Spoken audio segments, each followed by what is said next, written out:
Once again, it's on. You know what it is. It's your guy, Rhett Butler, and this is that pretty left hook hitting you in your goddamn liver. Listen, today I got my man.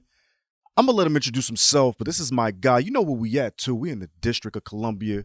I call him Mr. DC. He go by many names. Who is my guest? Hey, what's up, guys? My name is Señor Miguel. Thanks, Big Ref, for pulling me up. You know what I'm saying? Appreciate you doing this for me, and this is awesome, man. I love it, man. Great space. And I'm going to tell you something. It's very rare when I get a guy that actually knows jiu-jitsu, actually follows Metamorphosis and all these. This man is about all this. You know what I'm saying? So there's very little he doesn't understand about the combat shit. So we're about to talk about some real things. First and foremost, Miguel, Señor Miguel. We got to talk about this shit, man. So Errol Spence, right? Welterweight king right now. I call him the boogeyman in the sport. Blair Cobb, who, for those who don't know, a prospect. He's 32 years old. He's still a prospect. He's with Golden Boy Promotions. We're going to talk about that later. But he's been coming hard for Errol. Yeah. Now, this was his moment. He fought Alexis Rocha. He was looking past Rocha, in my opinion. He was talking to the whole media during media day about Errol Spence. Oh, he's messing up the game. He won't take a small check and just fight. You know, Terrence Crawford, he's scared of Terrence Crawford, he said multiple times, but he definitely said he's messing up the game. I say all that to say the following. He had a lot of shit to say. Yeah, he did. And when his ass got in this situation with Rocha, he caught the fade, dog. It was a crazy fight. I mean, I saw it, and I was blown away by the result. I thought it would be I thought, in my opinion, it wasn't as competitive as I thought it would be. That's me. You know what I mean? I think and on Kyle's behalf. Yeah, he didn't meet his mouth didn't meet his fist. No, it didn't. Man. No. And I think at the end of the day, it just came down to styles making fights. Right. You know, Rocha was a great inside fighter. He really knew how to protect himself going in. And you know, those wild punches that Cobb was throwing wasn't doing him any justice, leaving that chin up in the air like that. Right. You know, get you tapped up. So got you tapped up. And he actually got tapped all the way up. I believe he got knocked out in what, the 7th or the 6th or something like that? It was the ninth round. Yeah. So he got knocked out in the later rounds. But interestingly, because he had so much to say about Errol Spence has some things to say back. Errol Spence said, Rocha beating Red ass off 5 heartbeats. Now, for those who aren't familiar with this pop culture reference, Red was the funny pimp gangster dude in the 5 heartbeats. He had a big mane of red afro hair. And this kid Cobb, very similar, looking like the 20 years, you know what I'm saying, before version of this guy. But the kid looks different from most boxers right now. He dresses different. Yeah, very, very He wears different. a lot of chokers and motorcycle clothes and all. And he's from Philly, by the way. He's wild. So, you know, Philly got Little Uzi Vert, so y'all be on some different shit. But, you know what I mean? Cobb was already talking crazy while he was dressing crazy. So, you know, Errol Spence, he calls himself the truth. Mm-hmm. And he is that. This kid sells out AT&T Stadium. He done fought Pacquiao. Yeah. He done fought Mikey Garcia. Amazing story, too. He done owned everybody. And Blair Cobb comes out of nowhere with a minor belt, by the way. He has no world title, talking crazy. I want to ask Señor Miguel, man, put me on game, man. Even though I overstand fight hype and I know you're trying to own another position in your fight career and you try to jumpstart it with a media day and talking shit, was Blair Cobb's out of line? First of all, you never had a world title and you coming for Errol Spence and he got 2 right now. Yeah, I think at the end of the day, I mean, you know, it's typical behavior of a fighter who's not sharing himself. You know, I saw the press conference. You know, overlooking somebody is definitely a bad mistake. Man, you know, you definitely don't want to do that at all. You know, but I think, you know, I think that at the end of the day, I was watching the press conference, and one thing I did notice is he was stuttering on his words. He was stuttering on his words. He wasn't really sure what he wanted to say. So I kept track of that, and I noticed that once I noticed things like that, then I know there's some trouble coming. Man. So, you know, that's exactly what happened. Errol said, put his ass in the dirt. Mad eyes, mad R's. Yo, damn, Cobbs. I'm not going to see. Okay, so here's my other thing. Señor Miguel, check this out. All right, we both understand boxing. Golden Boy Promotions. Golden Boy Promotions, if you don't understand the situations, Oscar De La Hoya and Bernard Hopkins. All right? Formerly, Sugar Shane Mosley was down with these guys. But it's Oscar De La Hoya, it's Bernard Hopkins. Now, these guys, obviously, we're talking Oscar De La Hoya, we're talking Mexicans, we're talking LA. He overstands and understands how to promote Latino fighters. It's mainly Mexicans, even though he has gone with, what's my man's name? Oh my God, that fought Lomachenko. He's from, I think, Venezuela. You know what I'm talking about? Fast little guy. I forgot his name. Y'all know what I'm talking about. He fought Lomachenko. He gave Lomachenko a little run too, but Lomachenko beat him then. But I'm saying that to say, when I realized the fact that Blair Cobb was signed the Golden Boy, I was immediately like, yo, listen, first of all, this is boxing. All right. So it is what it is. Boxing has politics. Blair, you're gonna get buried in the Golden Boy roster. You're not Virgil Ortiz. You're not Ryan Garcia. Obviously, Canelo left, but bro, you not popping at all. So I understood the need to self-propel. My problem with Blair, resume, dog. Because first of all, even if you would have beat Rocha, you have mad degrees to go before you get to a Spence, cuz. Right. You can't even get to a Keith Thurman right now. Yeah, you can't even get Boots Ennis. Yeah. So like I thought that was like I understood and I overstood, and even some of the things he said was some real shit actually, like low key. But bro, you gotta pay how you weigh. Like it was a little too early to wax poetic. You might have wanted to do that shit at the post-fight press conference after you beat Rocha's ass. That would have set you up love. But you didn't even do that. Now, I hate to say it as a 32-year-old prospect, in this boxing game the way it is now, one loss, low-key death sentence for a prospect almost 33. That might have been it right there. I mean, in terms of big money fights coming up, his chances are a little slim to none right now at that age. You know what I'm saying? But Errol Spence is on another level, man. Another whole another level. Yo, speaking of which, you said some real shit. He was like, you seen he was stuttering his words when he was talking his shit. He's trying too hard on the gimmick. It's just right. That's what it is. Is the gimmick is if your gimmick doesn't really match your real self, energy, right? Then your gimmick ain't gonna work. So I got a question for you. Have you been seeing before the situation happened and Gervonta had to fight Isaac Cruz? Did you see the press conference when it was Rollies Romero and Gervonta Davis? And Rollies was going hard, talking shit outside. All that yin yang, yeah. Okay. Yeah. I actually felt the same energy from Rollies. But the only difference is I think Rollies actually believes he could beat Tank. Yeah, and that's the difference. So at the end of the day, sometimes you have the belief. The belief is always going to be there, you know what I mean? But then there's some guys, like in this case, I think with Cobb, I think the first time that they presented the fight with Rocha, I think he declined it. But he's saying that it wasn't him, it was his team, so on and so forth. But, at the end of the day, you had to take the fight, There's no choice now. You got to put your money where your mouth is, and he didn't do his job. So better luck next time. Tough fight though, man. This styles makes fights, and that's exactly what happened right there. In other words, Señor Miguel saying, Cobb, you bit off more than you could goddamn chew. You got your ass chewed out. Yeah, you tried too hard, man. You tried too hard. You came for the king and you missed. What did Omar say? If you shoot at the king, you best not miss. That's a wire reference for you young motherfuckers. But goddamn it, Cobb, I was rooting for you. You had the fucking red fro shit rocking.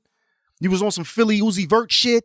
Yeah, I wanted to see. The gimmick works if you win. The gimmick was working. Yeah, if you win that fight, the gimmick works. It was that next step, and then you would have got to the next level, and it would have worked. But it would have made a lot of people angry because it was just it's a hard sell, man. That's a tough gimmick, and I don't know. I mean, I can't even believe his gimmick. You know what I mean? Dude, I just felt like he was trying too hard. Interestingly enough, before we go to our next topic.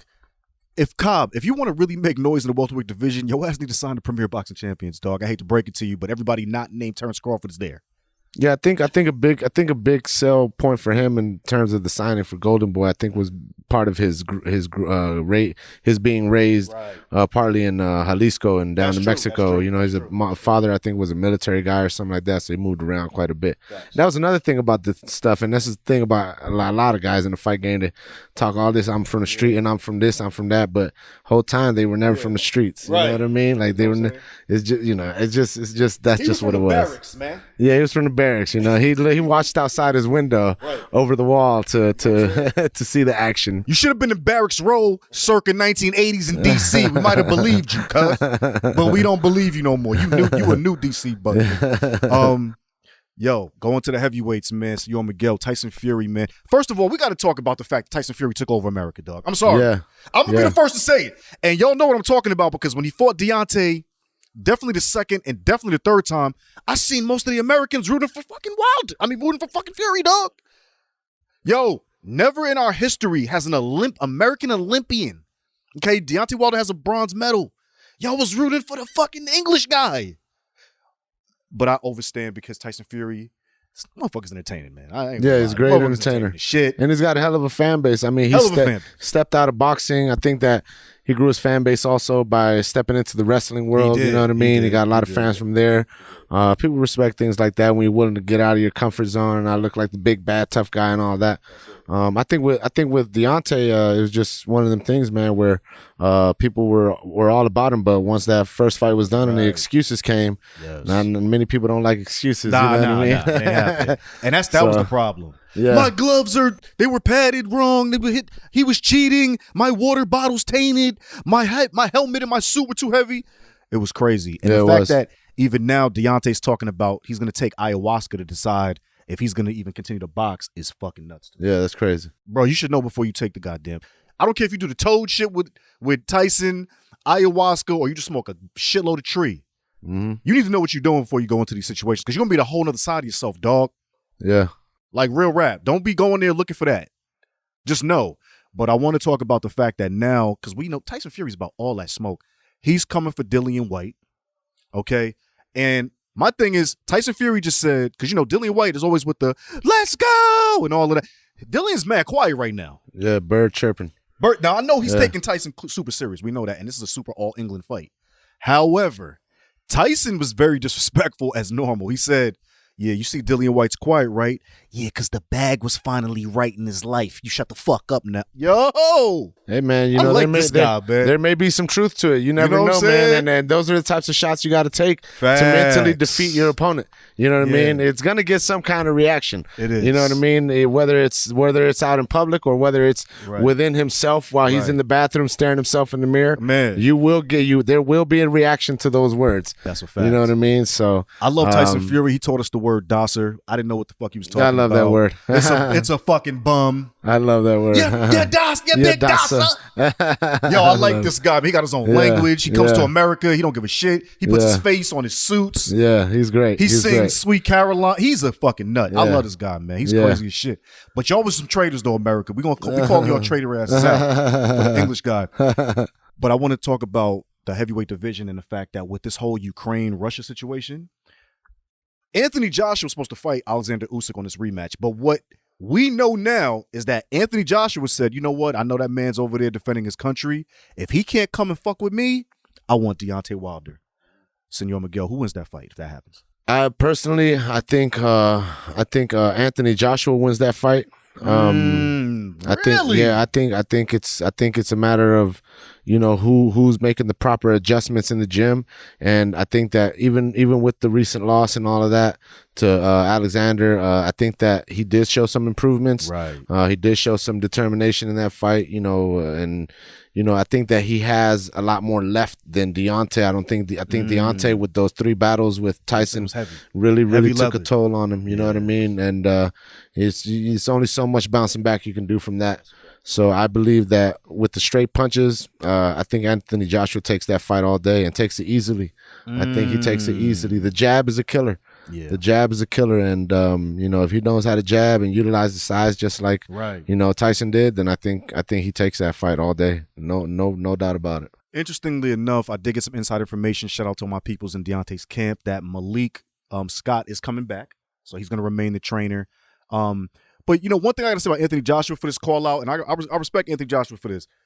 You realize that if you beat Deontay Wilder, the questions that were raised after Andy Ruiz beat you, Mike, you did just lose to Usyk because everybody knows Deontay got that right hand. So if you're able to surpass that right hand, outbox him, or even brawl with him and do what Tyson did, but I don't think you can do that, Anthony, that gives you a lot more respect and sets you back up for Usyk, but it's also a major risk because you have also been knocked out, Anthony Joshua. Yeah. And that kid got the right hand of God. Yeah. Now, don't get me wrong, his senses might be a little off now, but that thing still go. Yeah, I think eventually what it's going to come down to, I don't know. I mean, I think, truthfully speaking, I think that with everything going on with the war and all of that, I don't think this is going to die out anytime soon. At all. So I think they may even strip him of the title. Woo, you know what I mean? That's crazy. And just That's move on. If you decide to come back, then come on back. You know what I mean? And we'll get you right back in there. But I don't know that I don't know that he's gonna leave his country for a fight anytime soon. Right. Even after the fact, there's still a lot of rebuilding that needs to happen. Just because the war is over don't mean you can go back to your normal life. You know what I mean? So it's going to be a while, and I don't think I see him coming back for a couple of years. Yo, the craziest shit with this Ukraine-Russia thing to me is all the Ukrainian boxers was like, man, fuck the game. All of them. We out. With an AK. Every single with one my of vest. Them. Yeah, all of them. Even little Lomachenko. Yeah. He's shooting ankles all day. Yeah, shooting ankles. Who's ready? Yeah. You know what I'm saying? Yeah. So, but Dmitry Bivol, I don't know if he went, but I know he's supposed to fight Canelo next. Yeah, no, I think I don't know. I haven't really heard on that, but I think there's word that he might be going and defending his country. So I don't know, man. All I know is there's a lot of Ukrainian fighters who are not even high level guys that are just gone. They're just fuck everything. Yeah, they just say we're out of here. And hey man, look, they're not doing so bad over there. I mean, shout outs to everybody out there that's going through it. So it's tough times down there. Yo, it's crazy. If you didn't know, the Ukrainians is the new street motherfuckers. They ready. They scrapping. Where's my AK? Yeah, they're not playing. Fuck the game. I'll take that $1 million check later. Yep. They the realists. Yo, fucking Vitaly Klitschko's the mayor of Kiev. Yeah. First one to suit up. Yep. And his brother. Vladimir, let's go. Where they at? Yep. Yo, these are the realest guys. Do you know what it means to get a fight with Canelo Alvarez? Yeah. And to be possibly like, man, fuck all that. I got to do this. That's the biggest money you going to ever see. Life-changing. That's the new Mayweather, bro. Yeah. Yo, these are the realest guys. Yo, there's no selfish in these cats. These are the most selfless cats I've ever seen, man. Yeah. Yeah, this is crazy. It's amazing. Yeah, it is amazing. And you won't see that with many people in this country. Hell nah. You won't see that. American, you're up some fucking traitors, man. Goddamn, shit on Deontay. Motherfuckers go running high. Right. You know what I'm saying? When Putin starts aiming at you, we going to see what you do. You're going to be like, yo, let's go hit the MGM Live first, MGM Grand first. Know what I mean? For the ball start. You know what I mean? Man. Good stuff, man. I want to talk about Colby Covington. Obviously we saw him do George Masvidal dirty. Or George Masvidal did himself dirty with his conditioning, however you want to look at it. Yeah. I mean, I think with that fight, it was obvious. I knew that fight was going to go the way that it did. George Masvidal is a great, legendary fighter, but at the end of the day, and I always tell this to everybody, if you have a chance to put your kids in wrestling, put your kids in wrestling. Right. Because it is a different animal of cardio, a completely different animal. I hate grappling with wrestlers. They just there's no quit. They don't have a gas tank, right. It's just nonstop. But I think Colby, man, Colby's on his way. I think give him one more crack at Usman, he might do it, man. But we'll see, man. I mean, Usman might have his number, but I knew that was the way it was going to go for George. George is he got himself to a very high level. He's making a lot of money. You know what I mean? And right now it's just for him was mostly just taking the entertaining fights, the big money fights. You know what I mean? And he's not really focused on any titles. And I think that's where it is. If you're not focused on wanting to be the best, you're focused on the money more than wanting to be the best, then you're not really going to challenge yourself as much as one that wants to be the best. You know what I mean? So that's where I think George is at right now. Yeah, clearly Drake didn't listen to Señor Miguel, and he lost like almost $300,000 betting on George Masvidal because you don't know wrestling. Yeah, you don't know that's the base of MMA. Yeah, but whatever. But I want to talk about the fact that Colby is so ambitious right now. He's calling out Israel, goddamn Adesanya, and he can do it. And he can absolutely 100% do it. His pace is crazy. Remember he's cutting to 170. Oh, shit. Israel is walking around at like 200, you know what I mean? And Colby can easily walk around at the same weight. You know what I mean? And that's another thing is wrestlers, it's easy for them to cut weight.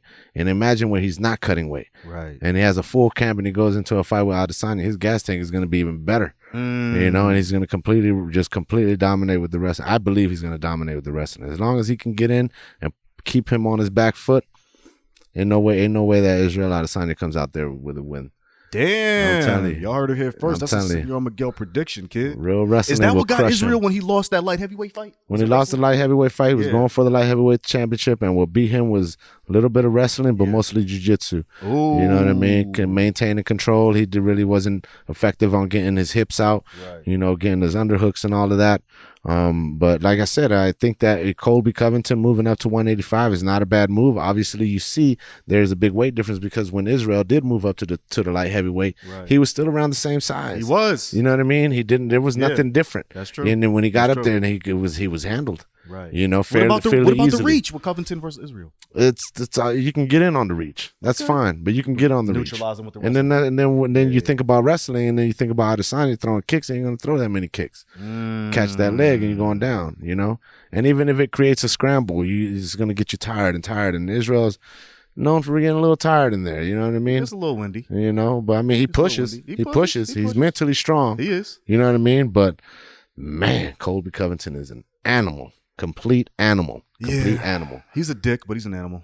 And then Kamaru Usman, the reason why he can beat Colby is because of that wrestling. He nullifies the wrestling with wrestling. Yes, he does. You know what I mean? Right. So it's an interesting thing. I don't know if I want to see Colby versus Israel, bro. I don't think they're gonna make it happen, but you never know. Don't. You never know. I don't think they will. I think they're smarter than that. I don't think it's the right fight to make. It makes no sense to me. Other than they're just talking shit, but there's so many fighters that talk shit to each other, and they're not fighting each other. Do you want to see Colby versus Kamaru? Kamaru and Colby, you know, at the end of the day, you know, this is the big thing about MMA and all of that. Like, I think that a lot of guys that are deserving of title shots and that are rightfully in line for the title shots don't get the proper opportunities. Colby has had his opportunities, obviously, but if you're the rightful number one contender, you cannot be denied a title shot. I mean, that's just what it is for me. I believe that. You know what I mean? Because there's a lot of guys out there that are busting their ass, and then you got, you know, big sales, you know, that can generate so much money that come in and just jump right in front of the line, you know what I mean, and take the opportunity away because they can make the money. You know, at the end of the day, it's the name of the business is money. But that's the one thing I like about boxing is that in boxing, they really, you know, you have mandatory challengers where you have to fight that motherfucker. That's right. You got to get in there and fight him. Ain't no question now. Right. Well, speaking of Kamaru Usman, somebody popped out of Ireland one time and was like, man, I'm going to take that shit too from your ass, man. And that was Conor McGregor's ass. The Notorious himself said he feels like he could take Kamaru.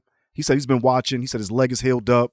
Obviously, y'all might have seen the training video he did recently where he was looking kind of good. He was looking swole. So people are like, oh, hold on. So he's not trying to do 55 right now, probably. He confirmed himself on the Mac Life. He did a podcast called Pub Talk. And he said, man, I'm not cutting no more weight. I'm done with that. He said, at 170, I feel strong. And we all know at 170, he fought Nate Diaz 1-1, and also Cowboy Cerrone. Mm-hmm. So at the both not wrestlers. Both not wrestlers, right? Mm-hmm. So what we do know about Conor is he can survive and get a win at 170. We've seen him 3 times doing it. But here's the thing. Kamaru Usman is a whole nother animal right now at 170. I'd say he's surpassing even probably Georges St. Pierre. Oh, absolutely. So Conor McGregor, with you being winless, you know what I'm saying, for many years now, and just coming off a crazy injury, do you really think this man has a shot against Kamaru Usman, man? Absolutely not. Absolutely not. Got him. Yeah, absolutely not. I think it's a terrible call out. I think that he knows deep down in his heart they're not going to make that fight. Right. It doesn't make sense. That's why he's doing it. Man. So yeah, I don't think that you know. I mean, and then you talk about guys like Georges St. Pierre. Like I believe Kamaru Usman is the all-time greatest welterweight fighter of all time based on the strength of schedule. You know what I mean? Yeah, Georges St. Pierre was a legend and did a lot of amazing things, but based on the strength of schedule, Kamaru Usman has been taking on all challengers. Yes, he has. You know what I mean? And he's going to continue to take on all challengers, in my opinion. You know? And he's going, man. Yeah. And he's going, and he's winning those fights, and he's in there. He doesn't look like he's fazed by, you know, shots. When he does get hit, he's still, you know, he's still functional. Right. You know, you don't see him get hurt too often. You know, and that's what keeps him going, and that's why he's just on another level. Even Conor is taking a lot of punishment. Conor's taking a lot of punishment. I'm like, yo, really? You know what I mean? Dustin Poirier, I mean, he was already nice, but yo, he looked like a super stud against dude, man. Yeah. Yeah, that was amazing. And you know what's so funny, to go backwards a bit? That fight was crazy for me because Conor did everything that looked like Ric Flair. He pulled up in a yacht. He came with his shirt off with his little Versace shit.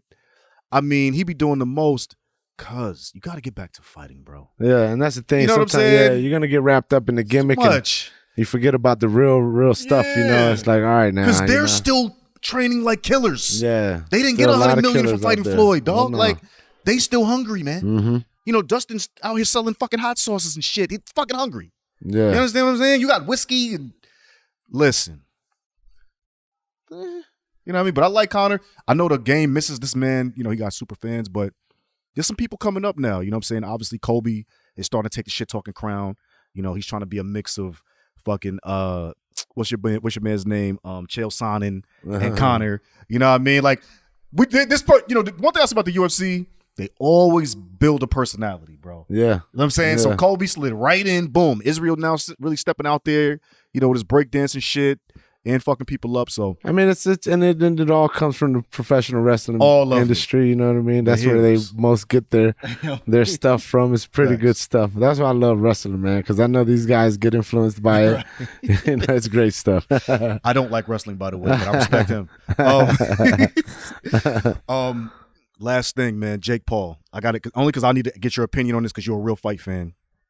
Do you like what Jake Paul's bringing to the game? Do you think Jake Paul's elevating the game of boxing? Yeah, I believe he is. I think that for so many years, you know, obviously when the big fights come around, but you know, it's very hard for the sport of boxing to be in the tabloids consistently throughout the year, and I think that that's where Jake Paul comes in, and he's done that. He's kept boxing in the tabloids all year. Right. There's been no breaks for them, and he's generating money, and not only that, but he's really doing something special, man. Bringing these guys in and allowing them the opportunity to fight him in a boxing match from, you know, UFC fighters, old UFC fighters, and from what I hear, I don't know anything. All I know is what I hear. Right. They say that they're making a lot more money than they were in their entire UFC career. Hell yeah. So I mean, you look at Frank Mir. He made a shit ton of money in his last fight. You know, and he said something about being more money than he's made in his career or something like that. It was crazy. So. You know, I mean, hey. Oh man, he gave Tyron the same purse as himself. He gave Tyron $2 million. Yeah, no, I mean Jake Paul and a Rolly. At the end of the day, man, you know, I'm not really too sure about who he is as a person. There we go. But what I do know is that he's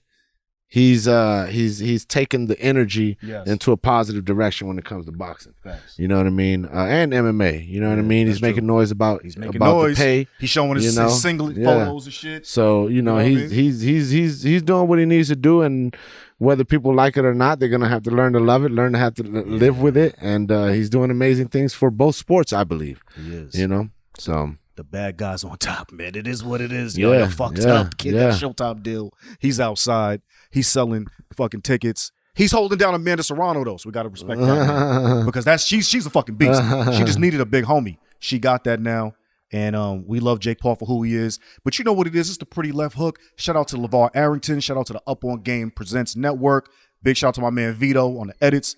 And you know what it is? Señor Miguel will be back. I love It's my homie. Hey. He knows the game. And you just been hit in your goddamn fucking liver, baby. What's up, baby? Got him. I love it.